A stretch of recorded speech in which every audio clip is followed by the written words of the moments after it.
Halo semua, ketemu lagi dengan Pak Beni. Semoga kalian di sana dalam keadaan sehat semua ya. Pada video sebelumnya, Pak Beni sudah membahas bab peluang bagian pertama, yaitu tentang ruang sampel dan titik sampel. Nah, pada video kali ini, Pak Beni akan mulai membahas bagian kedua, yaitu tentang peluang empirik. So, siapkan alat tulis kalian, mari kita mulai.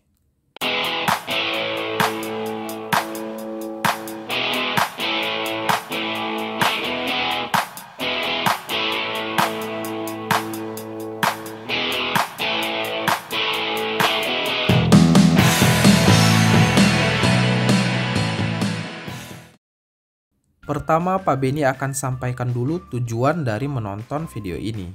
Setelah menonton video ini, kalian diharapkan akan bisa memahami konsep peluang empirik, lalu menentukan peluang empirik dari suatu percobaan. Oke, langsung aja kita mulai pembahasannya. Pada video sebelumnya, kita sudah membahas sedikit tentang peluang. Peluang itu kan nilai kemungkinan suatu kejadian. Nah, nilai peluang ini bisa didapatkan dengan dua cara. Yang pertama melalui data hasil percobaan, dan yang kedua melalui perhitungan saja. Nah, peluang yang didapatkan melalui hasil percobaan ini disebut peluang empirik. Sedangkan peluang yang berdasarkan perhitungan ini disebut dengan peluang teoretik. Untuk video kali ini kita akan fokus dulu ke peluang empirik ya guys. Pembahasan mengenai peluang teoretik dan bagaimana hubungannya dengan peluang empirik akan kita bahas di video selanjutnya. Oke? Peluang empirik adalah nilai perbandingan antara banyak kemunculan suatu kejadian dengan banyak percobaan yang dilakukan. Jadi kalau kita rumuskan berarti peluang empirik itu sama dengan banyak kemunculannya dibagi dengan banyak percobaan. Nah, peluang empirik nama lainnya adalah frekuensi relatif. Jadi, nanti dalam praktek perhitungannya, setiap kali kita ketemu istilah frekuensi relatif, itu maksudnya sama aja dengan peluang empirik. Gitu ya guys. So, jangan bingung lagi dengan istilah ini, oke? Untuk lebih memahami konsep peluang empirik, mari kita praktekkan ke contoh soal berikut. Contoh soal pertama. Suatu koin dilempar sebanyak 100 kali. Jika mata koin angka muncul 40 kali, tentukan peluang empirik kemunculan mata angka tersebut. Oke, kita catat dulu informasi pentingnya. Di sini, koin dilempar sebanyak 100 kali. Berarti ada 100 kali percobaan kan? Lanjut, katanya muncul mata koin angka sebanyak 40 kali. Nah, yang ditanya peluang empirik muncul mata koin angka ini. Berarti kita tinggal bandingkan aja kemunculan mata koin angka yaitu 40 dengan banyak percobaannya yaitu 100. Karena pecahan ini sama-sama genap, berarti pasti bisa disederhanakan dulu ya guys. Pembilang dan penyebutnya bisa sama-sama kita bagi 20. 40 dibagi 20 jadinya 2. Per 100 dibagi 20 jadinya 5. So jawabannya adalah C, Charlie. Bisa dipahami kan? Oh iya, bagi kalian yang belum paham cara menyederhanakan pecahan, silakan pelajari melalui link yang muncul di kanan atas video ini atau di komentar yang Pak Beni pin. Oke ya. Contoh soal kedua. Sebuah koin dilempar sebanyak 100 kali. Jika mata koin angka muncul 38 kali, maka peluang empirik kemunculan mata koin bukan angka adalah titik. Oke, kita catat dulu informasi pentingnya. Di sini, koin dilempar sebanyak 100 kali. Berarti banyak percobaannya ada 100. Ingat, kalau koin dilempar, pilihannya kan cuma 2. Kalau nggak muncul bagian angka, berarti muncul bagian gambar. Nah, di soal sudah disebutkan bahwa dari hasil percobaan menunjukkan 38 kali muncul angka. Berarti yang muncul gambar kan jadinya 100 dikurang 38. Hasilnya 62. Nah, yang ditanya adalah peluang empirik muncul mata koin bukan angka. Berarti maksudnya peluang empirik munculnya gambar dong, ya kan?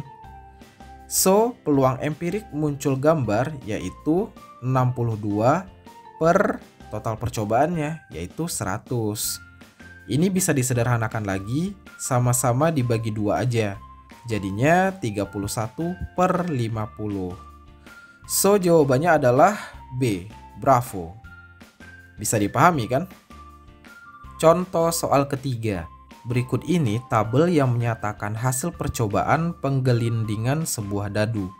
Jika percobaan tersebut dilakukan sebanyak 40 kali, maka banyak peluang empirik kemunculan mata dadu 2 adalah titik, titik, titik. Nah, ini datanya dalam tabel. Ingat lagi ya guys, kalau ada kata frekuensi, artinya banyaknya data atau banyak percobaannya. Banyak percobaan seluruhnya kan 40.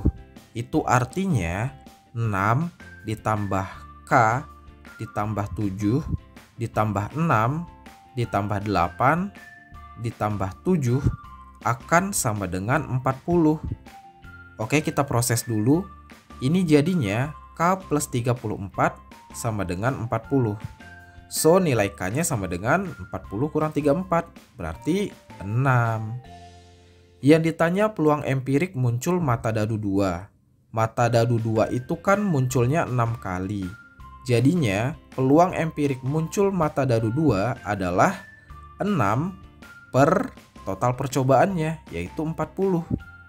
Ini bisa disederhanakan lagi ya, sama-sama dibagi 2. Jadinya 3 per 20. So, jawabannya adalah D. Delta. Bisa dipahami kan? Contoh soal keempat. Berikut ini tabel yang menyatakan hasil percobaan penggelindingan sebuah dadu sebanyak sekian kali. Jika peluang empirik kemunculan mata dadu 5 adalah 1/6, maka frekuensi relatif mata dadu selain 5 dalam percobaan tersebut adalah titik, titik, titik. Nah, ini datanya dalam tabel. Kita cari dulu nilai M ini ya guys, supaya kita tahu jumlah percobaannya ada berapa. Ingat konsepnya lagi, peluang empirik muncul angka 5 berarti sama dengan banyak muncul angka 5 per banyak percobaannya kan? Nah, peluang empiriknya 1/6 sama dengan banyak muncul angka 5-nya kan M per banyak percobaannya, berarti 10 tambah 12 tambah 11 tambah 10 tambah M tambah 12. Kita lanjutkan, berarti ini 1/6 sama dengan M per, ini jadinya M plus 55 ya, tambahin aja semuanya. Lalu ini dikali silang aja, jadinya 6M sama dengan M plus 55. Lanjut lagi, berarti ini jadi 6M dikurang M sama dengan 55. Lanjut lagi, berarti jadi 5M sama dengan 55. Berarti M-nya adalah 55 dibagi 5. Hasilnya adalah 11. Berarti banyak percobaan seluruhnya adalah 10 tambah 12 tambah 11 tambah 10 tambah 11 tambah 12. Berarti hasilnya adalah 66. Oke, kita hapus dulu supaya ruangnya lebih lega. Nah, yang ditanyakan frekuensi relatif muncul mata dadu selain 5. Ingat kan di awal tadi, istilah frekuensi relatif dalam perhitungannya sama dengan peluang empirik. Nah, mata dadu selain 5 berarti munculnya 55 kali kan guys? Kalau nggak percaya, jumlahkan aja sendiri ya. Ini tambah ini, tambah ini, tambah ini, lalu ditambah sama yang ini. Sedangkan banyak percobaannya berarti ya semuanya total percobaan ada 66. Jadi peluang empirik muncul mata dadu selain 5 adalah 55 per 66. Ini bisa disederhanakan lagi, sama-sama dibagi 11. Jadinya 5 per 6. So jawabannya adalah C. Charlie. Semoga bisa dipahami.